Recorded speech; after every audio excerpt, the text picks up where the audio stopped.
By the sweat of your brow will you have food to eat until you return to the ground from which you were made.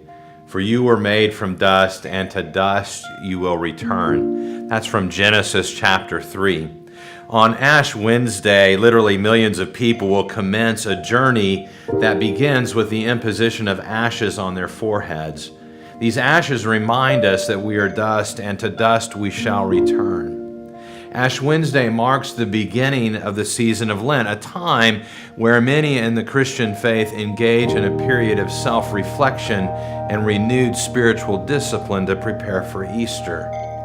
The cross-shaped ashes on our foreheads are a symbolic reminder that human life is flawed, that our life as we know it will eventually come to an end, and that we follow a Lord who tasted death with us and for us, and not just us, but indeed for the whole world. Lent is also an invitation to be more intentional about reflecting on our own life and pilgrimage with God, to ask the question, how does my presence bring death to others, instead of giving them a taste of the new life that Jesus offers? During Lent, we can acknowledge our sinfulness, our utter inability to heal ourselves, and we humbly ask God and one another for forgiveness.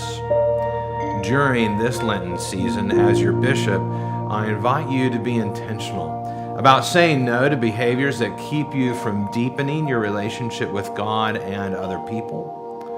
I invite you perhaps to become more involved in your church, or maybe you want to spend less time at church to free up energy to a new partnership, and community out in the world. Maybe you want to exercise or study a book of the Bible or commit to daily time of prayer.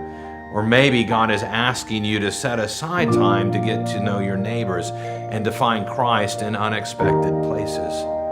Whatever you choose, just remember, you are dust, yes, but dust that is deeply loved and cherished in the eyes of God. Dust that is even now being reshaped into something so beautiful and holy that we can scarcely even imagine it.